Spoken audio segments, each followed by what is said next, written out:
आज आपण बघणार आहे आवळ्याची एक रेसिपी, मोरावळा। औषधी गुणधर्म असलेला हा आवळा, याचा आज आपण मोरावळा करणार आहे। हिवाळ्यामध्ये आवळा हा अगदी भरपूर प्रमाणामध्ये उपलब्ध असतो आणि आपल्याला हा आवळा काही वर्षभर मिळत नाही, हा सीझनमध्येच मिळतो। तेव्हा सीझनमध्ये हा मिळणारा आवळा वर्षभरमध्ये कसा साठवून ठेवायचा, त्यासाठी ही एक रेसिपी मोरावळ्याची। आवळ्यापासून अनेक पदार्थ बनवले जातात। मोरावळा, आवळा कँडी, आवळा सुपारी, आवळ्याचं लोणचं, आवळ्याच्या अशा भरपूर रेसिपी आहेत। आवळा खाणं हा अतिशय गुणकारी औषधी आवळा याच्या वेगवेगळ्या वर्षभर साठवण्यासाठी, वर्षभर मिळत नसल्यामुळे वर्षभर वेगवेगळे पदार्थ करून तो साठवणुकीमध्ये कसा करून ठेवायचा, त्याच्यासाठी ही आज एक रेसिपी आहे, आवळ्याचा मोरावळा। आता हा आवळा आहे, हा बघा, हा आमच्या शेतातला आवळा आहे, मस्त ताजा आवळा।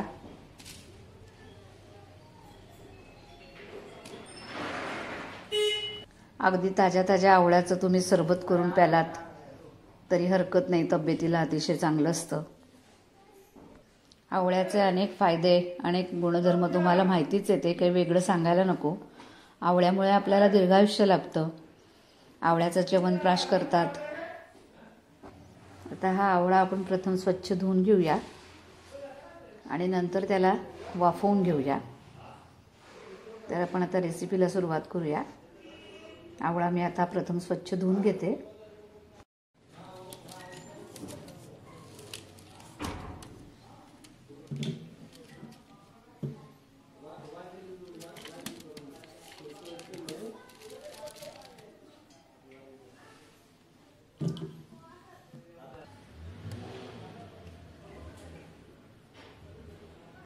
छान फ्रेश शेतातले ताजे ताजे आवळे, आमच्या शेतातले बहुगुणी औषधी गुणधर्म असलेला अमृत फळ असा हा आवळा, त्याची रेसिपी आपण करणार आहे, मोरावळा। प्रथम आवळा आपण वाफवून घेऊया। त्यासाठी कुकरमध्ये मी पाणी घेतलंय,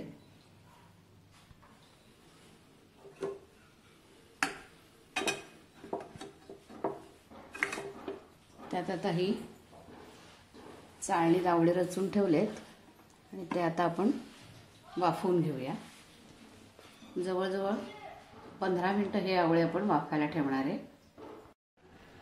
अशा प्रकारे आपण आवळा हा वाफवून घेतलाय। आवळ्याच्या अशा प्रत्येक पाकळी अशी वेगळी झाली आहे, बघू शकता, हे बघा।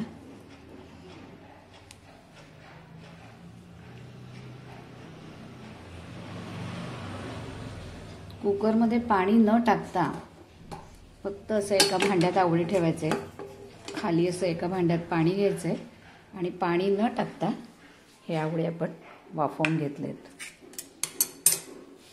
आता ह्या आवळ्याच्या आपण गार झाल्यानंतर या सगळ्या पाकळ्या अशा सुट्या करून घेणार आहेत, बघू शकता। अशा सगळ्या पाकळ्या आपण सुट्या करून घ्यायच्या आहेत। आपोआपच आवळा वाफला की ह्या पाकळ्या अशा मोकळ्या मोकळ्या होतात, बघा। आता हा आवळा गार होईपर्यंत आपण हे आलं स्वच्छ धुवून त्याचा किसणीने किस करून घेऊया। तो आपण आवळ्यामध्ये टाकणार आहे मोरावळा करताना। आल्याचे गुणधर्म पण तुम्हाला माहिती आहेत, आल्याचे भरपूर फायदे शरीराला आहेत, त्यामुळे ह्या आवळ्याच्या रेसिपीमध्ये आपण आल्याचा उपयोग करणार आहे। हे आलं स्वच्छ धुवून किसून घेणार आहे। आता ह्या 1 किलो आवळ्याला आपण 150 ग्रॅम आलं किसून घेणार आहे। अशा पद्धतीने आवळा वाफवून घेतल्यानंतर थंड झाल्यावरती आपण त्याच्या ह्या पाकळ्या मोकळ्या करून घेतल्या आहेत, सगळ्या बी काढून टाकले आणि सगळ्या पाकळ्या मोकळ्या करून घेतल्या। आता या आवळ्याच्या फोडी आपण एका जाड भांड्यामध्ये, तुमच्याकडे जे जाड पातेलं असेल खालून, अशा प्रकारचं भांडं घ्यायचं आहे आणि त्या भांड्यामध्ये या आवळ्याच्या फोडी टाकून घ्यायच्या आहेत। आता हे 1 किलो आवळा आहे, तेव्हा समप्रमाणामध्ये मी ही 1 किलो साखर घेतली आहे.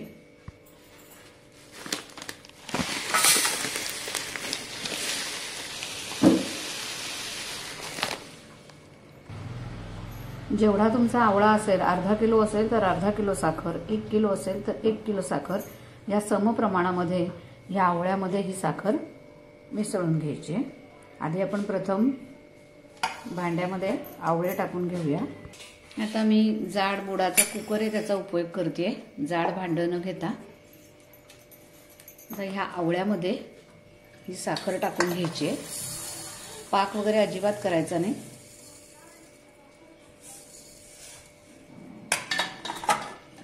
एक किलोला 1 किलो साखर, 1 किलो आवळा असेल तर 1 किलो साखर घ्यायची. अर्धा किलो आवळा असेल अर्धा किलो साखर समप्रमाणामध्ये घ्यायची.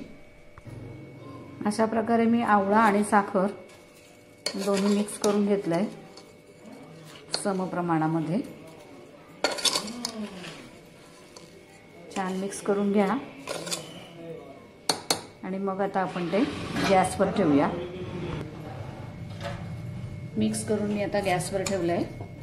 साखर आता हळूहळू आपोआप वितळेल. त्याच्यात पाण्याचा अजिबात वापर करायचा नाहीये. आपोआप साखर वितळून त्याचा पाक तयार होतो. आणि हा मोरावळा 5 वर्ष सुद्धा जसाच्या तसा राहतो. बुरशी येत नाही, काहीही येत नाही. माझा हा स्वतःचा अनुभव आहे, त्यामुळे मी ही रेसिपी तुम्हाला शेअर केली आहे. अगदी 5 वर्ष सुद्धा त्याला काही होत नाही, जसाच्या तसा राहतो. अशा पद्धतीने तुम्ही मोरावळा करून बघा. आता ही साखर हळूहळू आपोआप वितळेल आणि त्याचा पाक तयार होईल. बघू शकताय तुम्ही, साखर अशा प्रकारे हळूहळू वितळते. पाणी घालायची त्याला अजिबात गरज नाही.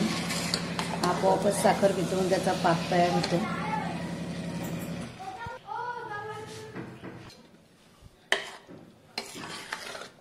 साखर वितळलेली आहे. छान पाक तयार झालेला आहे. पाणी वगैरे घालायची अजिबात आवश्यकता नाही. पाणी नसलं म्हणजे बुरशी येणारच नाही. आता आवळ्याच्या मोराळ्यात टाकण्यासाठी मी एवढं आलं घेतलंय. ते वरून तुम्ही छान धुवून स्वच्छ करून घ्यायचं आणि मग किसायचंय. आल्या भरपूर फायदे आहेत आल्याचे आणि मोराळ्याची चवही वाढते. त्यामुळे हे आलं किसून त्याच्यात टाकून घेऊया. बघू शकता हा साखरेचा पाक तयार झालेला.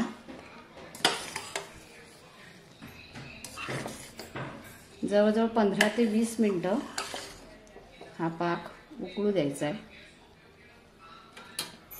घट्ट होऊ द्यायचा. आता हे किसून घेतलेलं अर्धी ते पाऊण वाटी आलं आहे. हे आलं आपण त्या आवळ्यामध्ये टाकून घेऊया.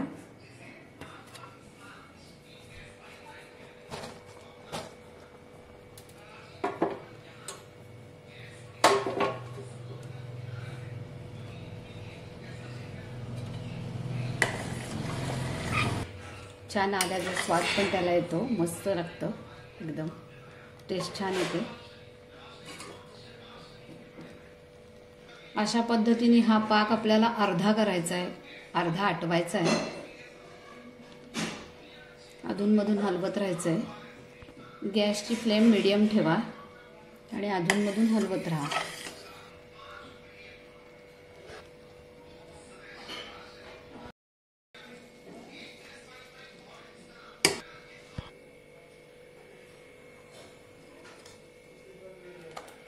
याच्यात आपण साखर घातली. तुम्ही याच्यात गूळ वापरूनही करू शकता. जेवढा आवळा असेल तेवढं गुळाचं प्रमाण घ्या. अजूनही पाक आटलेला नाहीये. अजून थोडा कमी करून घेऊया. थोडा घट्ट होऊ दे. साखर टाकल्यानंतर जेव्हा साखर वितळते, तो पाक जेव्हा वितळल्यानंतर जेवढा तयार झालेला असतो त्याच्या अर्ध्या प्रमाणामध्येच तो पाक वितळवायचा आणि गॅस बंद करायचा. तेवढा पातळ ठेवायचा आणि त्यानंतर थोड्या वेळाने आपोआप तो असा घट्ट होतो. हे बघा, अशा प्रकारे नंतर हळूहळू पाक तो घट्ट होतो. तयार केला. एकदम सोपी पद्धत आहे. याच्यात तुम्ही आलं वेलदोडा टाकू शकता. चव अतिशय सुंदर येते. आणि हा मोरावळा 5 वर्ष अगदी असाच राहतो. अजिबात खराब होत नाही, बुरशी लागत नाही. करून बघा, खात्रीने सांगते. अनुभवलेली तयार केलेली ही रेसिपी आहे आणि ती तुमच्यासोबत मी शेअर केली आहे. रेसिपीला लाईक, शेअर, सबस्क्राईब करा. आता हा बरणी स्वच्छ धुवून घ्यायची, पुसून घ्यायची. पाण्याचा अजिबात अंश ठेवायचा नाही आणि एका काचेच्या बरणीमध्ये भरून ठेवायचा. मोरावळा करताना ॲल्युमिनियमचं भांडं अजिबात वापरू नका. स्टीलच्या भांड्यामध्येच जाड पातेल्यामध्ये मोरावळा करा. ह्या सगळ्या मोरावळा करायसाठी टिप्स आहेत. बघू शकता अशा प्रकारे हा मोरावळा तयार झाला आहे. आपण तो बरणीत भरून घेतला आहे. ही एकदम खात्रीची रेसिपी आहे. तुम्ही हा मोरावळा 5 काय 10 वर्ष जरी असा ठेवलात तरी हा मोरावळा अजिबात खराब होत नाही, बुरशी लागत नाही आणि तो जेवढा जुना होतो तेवढा तो अतिशय छान लागतो. तेव्हा अशा प्रकारचा मी दाखवल्याप्रमाणे मोरावळा करून बघा. रेसिपीला लाईक, शेअर, सबस्क्राईब करा. ही खात्रीची 5 ते 10 वर्ष आवळाचा मुरंबा टिकणारी रेसिपी तुम्ही पहिल्यांदाच यूट्यूबवरती बघत आहात.